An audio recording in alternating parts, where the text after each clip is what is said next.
يا رسول الله يا حبيب الله يا رسول الله يا حبيب الله يا نبي الله محمد.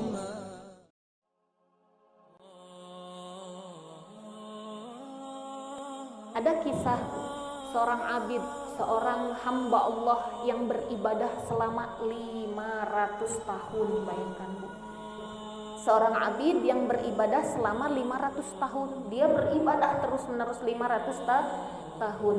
Kemudian dia berdoa Bu kepada Allah, ya Allah, sebagaimana Engkau telah memberikanku cahaya hidayahmu, cahaya rahmatmu, sebagaimana Engkau telah memanjangkan umurku, sebagaimana Engkau telah mentakdirkan aku menjadi seorang ahli ibadah, maka tolong ya Allah, wafatkan aku dalam keadaan aku bersujud pada salatku.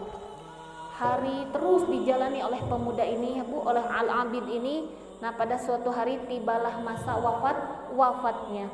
Kemudian setelah datang pada masa wafatnya, benarlah Allah mengabulkan doanya, dia wafat dalam keadaan bersujud. Maka silahkan Bu, ini menjadi salah satu hikmah bagi kita, minta sama Allah, minta apapun sebelum kita wafat. Misal ketika, ya Allah, tolong jangan rabunkan mata ini untuk membaca Al-Quran sampai usiaku tua nanti. Boleh itu Ibu.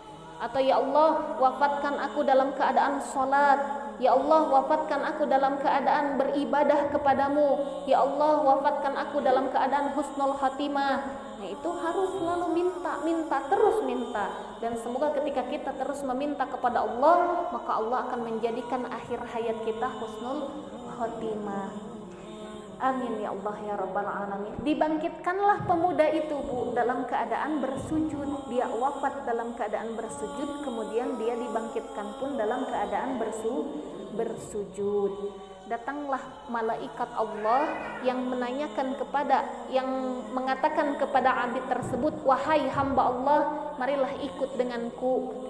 Kemanakah engkau akan membawaku? Aku akan memasukkanmu ke dalam syurganya Allah karena rahmat Allah subhanahu wa ta'ala.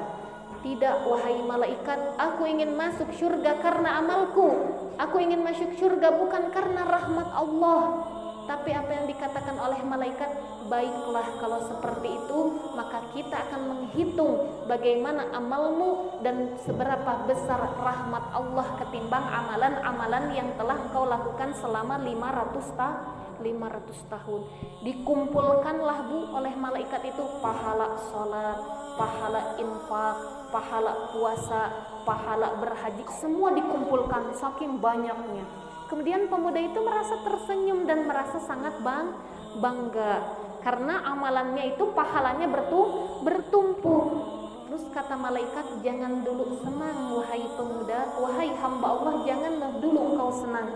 Ketika engkau ingin masuk surganya Allah bukan karena rahmatnya, tapi engkau ingin masuk surga karena amalmu, maka tolong gantilah nikmat Allah yang Allah berikan pada matamu. Kemudian amal sholatnya diberikan.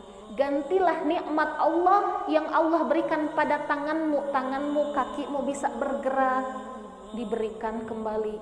Gantilah nikmat Allah terhadap lidahmu yang selama engkau hidup di dunia engkau bisa merasakan makanan yang enak, diberikan kembali pahalanya. Hitung terus oleh malaikat Bu sampai disebutkan dari nikmat Allah terus sampai yang terkecil. Bahkan ketika belum selesai malaikat bertanya tentang nikmat Allah yang telah diberikan kepadanya, pahala amalannya selama 500 tahun sudah habis. Maka wahai hamba Allah, ketika hari ini amalanmu sudah habis, ikutlah engkau denganku ke dalam api neraka karena engkau sudah tidak punya amal apa yang engkau punya. Akhirnya dia menangis tersungkur hingga dia berdoa, ya Allah, masukkanlah aku ke dalam syurgamu karena rahmatmu